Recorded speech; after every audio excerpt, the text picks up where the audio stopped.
Welcome back, everybody. Derrick Soo, your East Oakland advocate.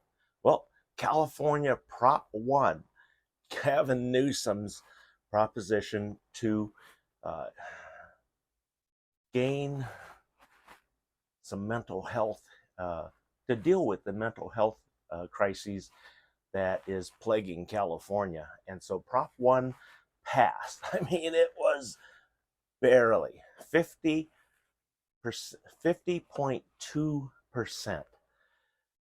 And it passes with just a simple majority. And so it passed.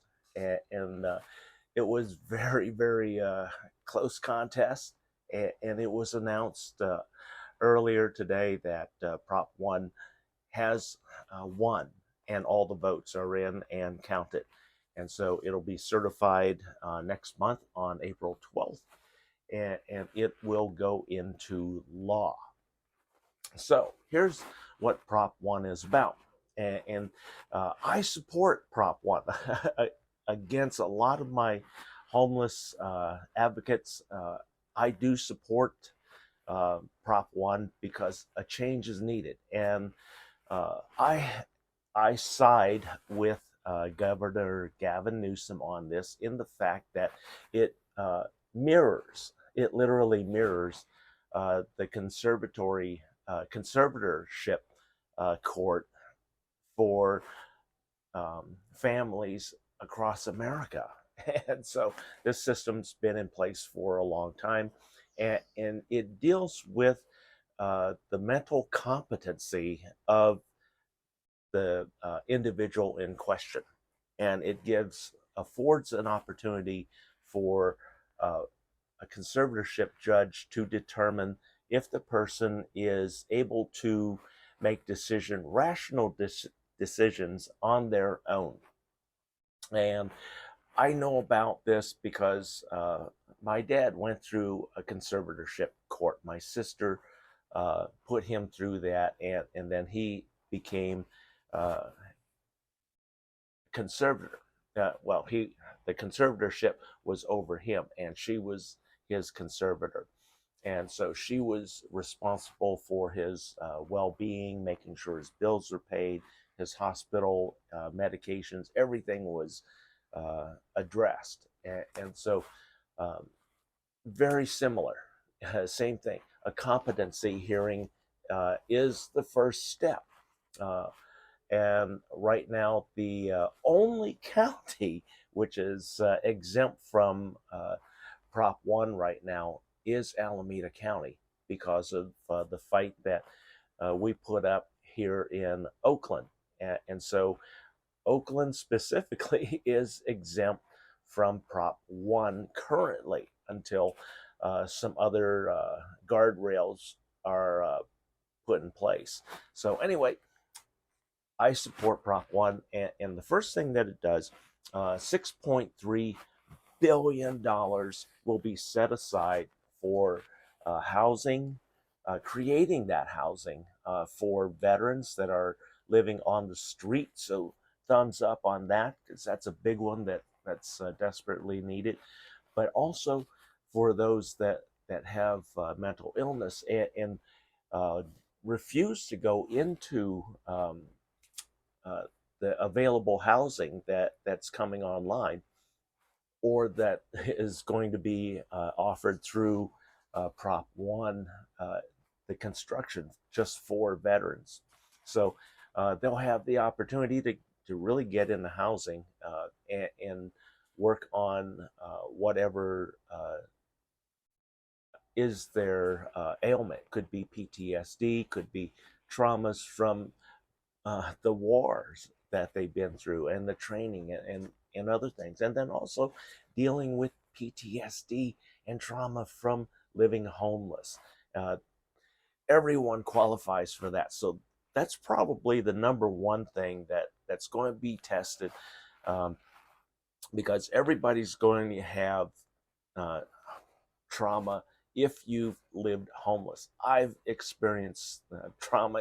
If you watch my video, especially the last one, Behind the Burnout, on a decade of homelessness, uh, you'll start understanding why it's so difficult.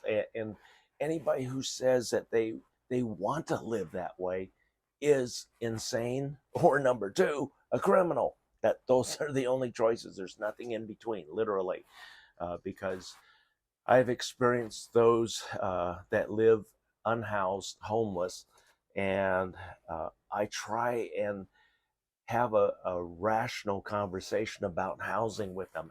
And these individuals are so unfocused, and their demands are not reasonable.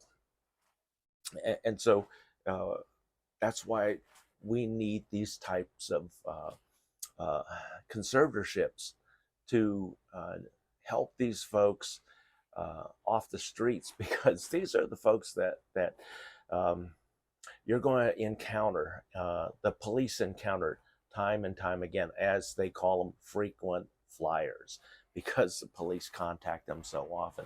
And I know a lot of these people, and the police also know that these individuals have some very severe mental illness, and there's a lot of it out there, and it comes in different forms. It can be very subtle and easier, much easier to deal with, or very, very uh, abstract, we'll call it, because the person's literally all over the board. When you try and hold a conversation and you just try and stick to one topic, and that would be housing, and uh, every one of those individuals that I tried to help with housing, they flat out refuse it.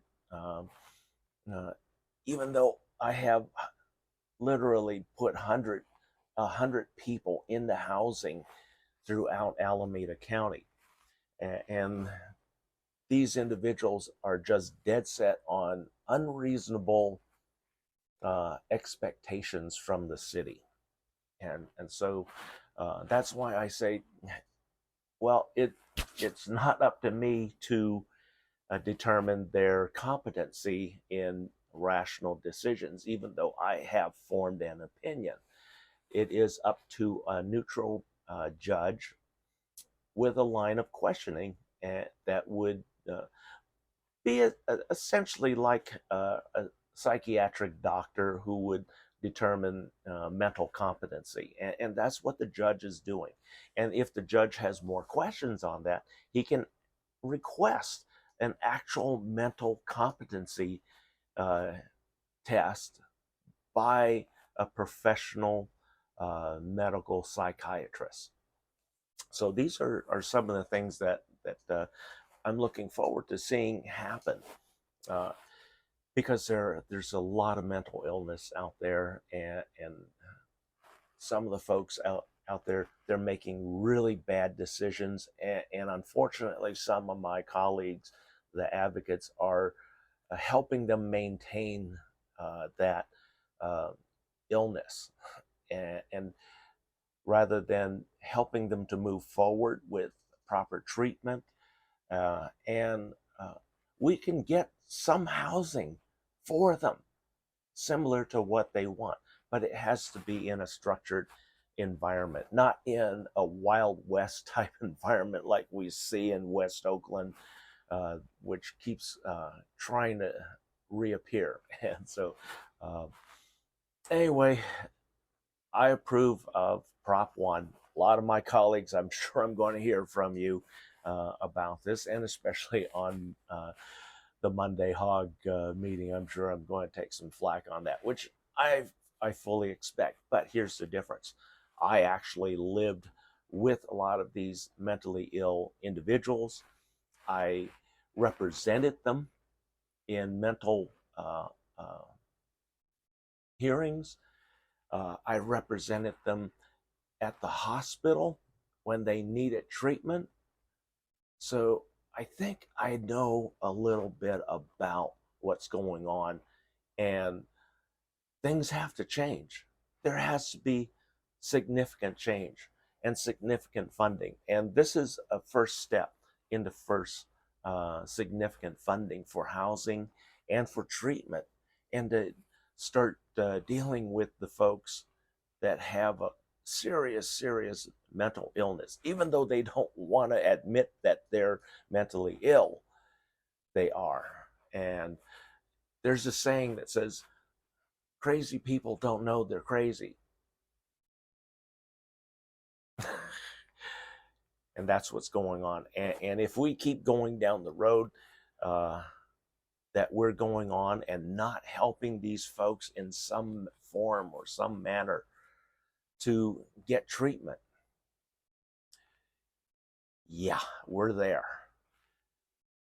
Thanks for joining me. We'll be right back.